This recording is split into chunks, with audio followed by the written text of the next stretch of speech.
Hey YouTubers, it's your girl Shannon from Tesla and Chill, and as you could tell from that montage, we are going to be talking about something super traumatic today. We are going to be talking about poor Kim and how she was in an accident. It was actually really traumatic because I was driving her, and I'm going to share all those details with you in just a second, but you know what I gotta do. Before we continue, if you're new to the channel, go ahead, hit that subscribe button. If you've already subscribed, thanks for doing so, and don't forget to give this video a like. Okay, now let me tell you about this because it is still fresh on my mind.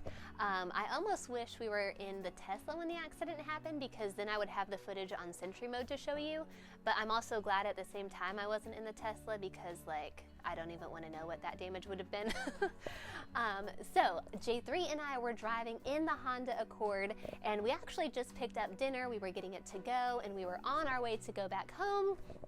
And we were on I-5, and like any highway, it kind of picks up and then it slows down with traffic jams. So we were in stop and go traffic for a little bit, and then traffic picked up pretty quickly, and then it came to a sudden stop.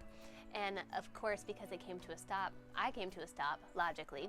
However, the car behind me, which was a Lincoln Mariner, might not have been paying attention, I think, because I glanced up in the rearview mirror and I saw this car like barreling towards us, and I knew it was not going to be able to stop in time.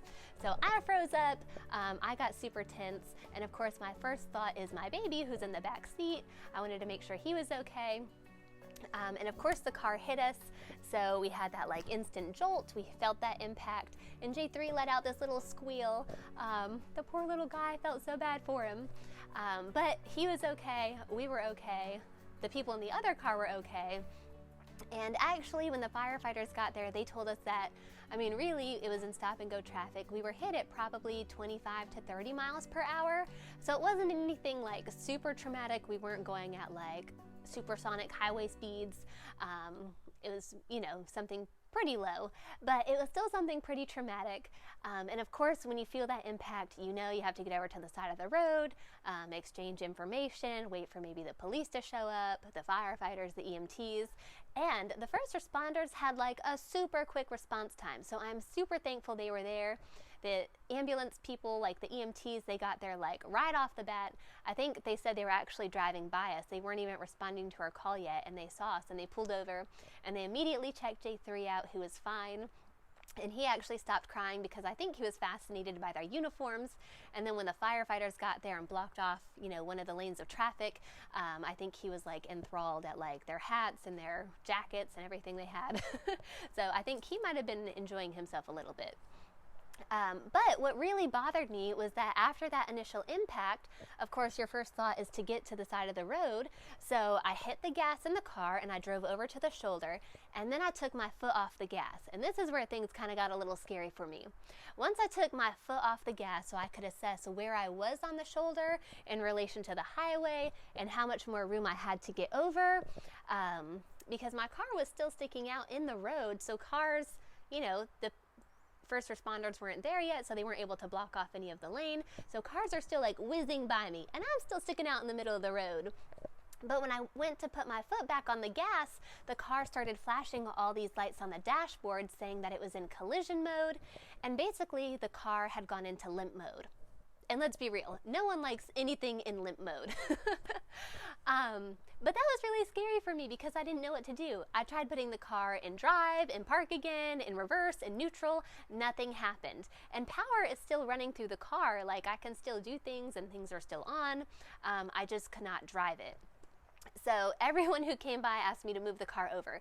The firefighters asked me, the EMT people, the police officers asked me to move it, but like, you couldn't do anything. Many people tried to move it, but it was just not movable. So once the firefighters came and they blocked off that lane of traffic, like, we felt much safer, of course, but that was still like, that was causing kind of some anxiety. And I'm thinking, like, if we do get the car back and we keep it, I don't know how safe I feel about that. If we ever are in another collision, going into limp mode, that's kind of scary. So if you know maybe like why the car went into limp mode or why it did that, please drop me a comment below. Please educate me. I was not a fan of that. So the car had to be towed. It went to an impound lot. the insurance adjuster came out and they said there's about $8,600 worth of damage. And of course that was just kind of body damage, what they could see from like the trunk and bumper.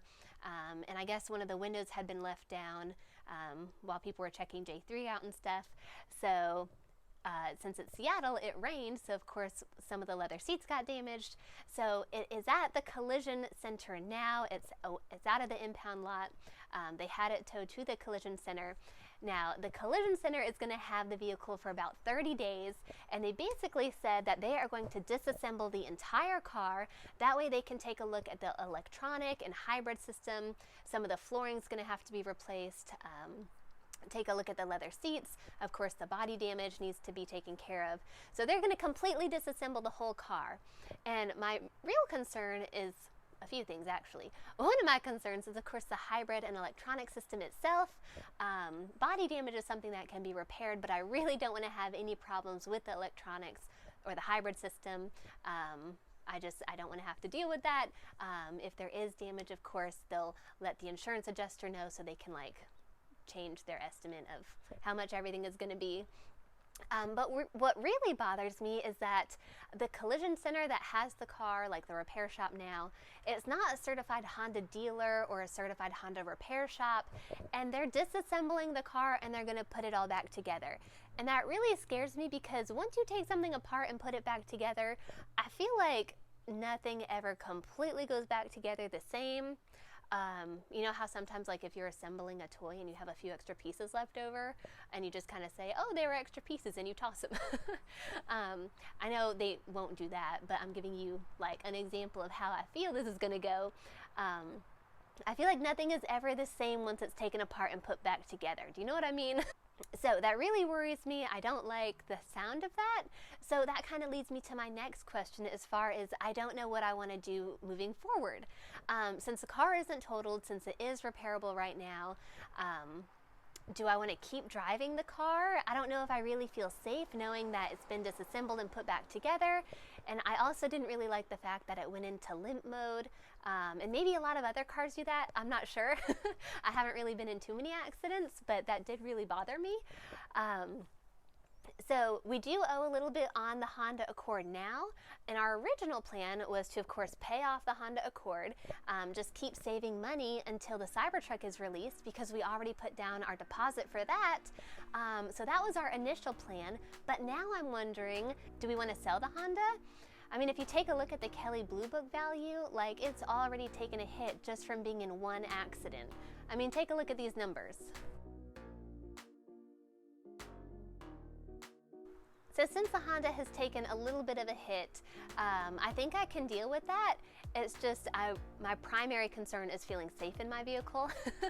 So our other options, as opposed to our original plan of course, just keep driving it, pay it off, keep saving, get the Cybertruck, I've thought about another option of just like selling the Honda and then just getting like a cheap Model 3, just like a standard white one, really just kind of like the cheapest one available, but it's still nice because it's a Tesla.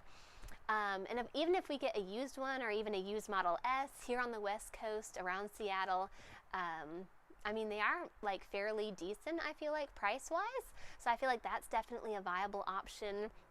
I've even thought about just waiting a little bit longer, maybe keep the Honda for a few months and then getting rid of it and getting maybe a long-range Model 3 or maybe even a Model Y. I'm really excited to see one of those in person, and especially since they're going to start delivery soon, I'm hoping they're going to have one in the showroom real soon.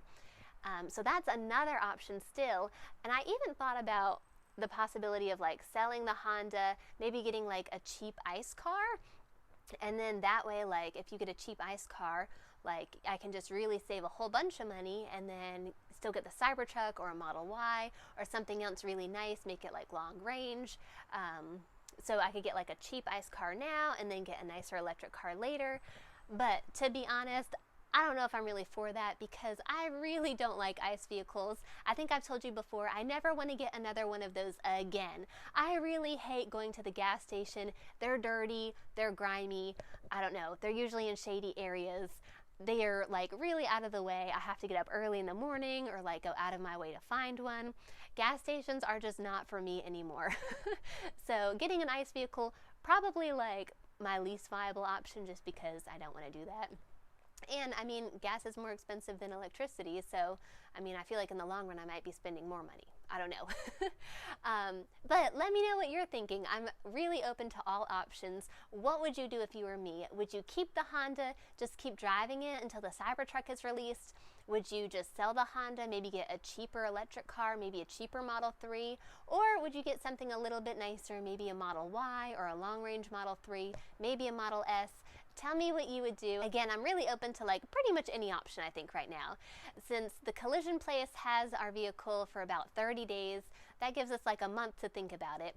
And in the meantime, they did give us a Toyota Camry to drive. I think I kind of have a soft spot in my heart for Toyotas because it was one of my first vehicles. I had a Toyota Corolla as a graduation gift from high school, and I drove that thing until I totaled it. So that was really sad. But everyone else in my family, they love their Toyotas. They've had Siennas and Priuses and Camrys and Corollas. So they're definitely big on the Toyota train. And I might do a review of the Camry because I have a few things I want to share with you guys about it. I haven't driven a Toyota in a really long time, so I feel like there are some new things I definitely want to like pay attention to now.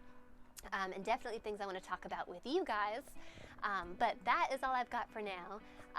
Actually, I've got one more thing. I do want to give a quick shout out, a thank you to one of our subscribers, Anthony Carroll. A few weeks ago, some of our clips were used on the Today Show for a segment they were doing about electric vehicles, and we weren't sure when it was going to be airing, but he emailed us the clip. So thank you, Anthony, for thinking of us and sending that to us. That was really awesome. We appreciate it. Now that's really all I've got for now. Thanks for watching, and I'll catch you next time.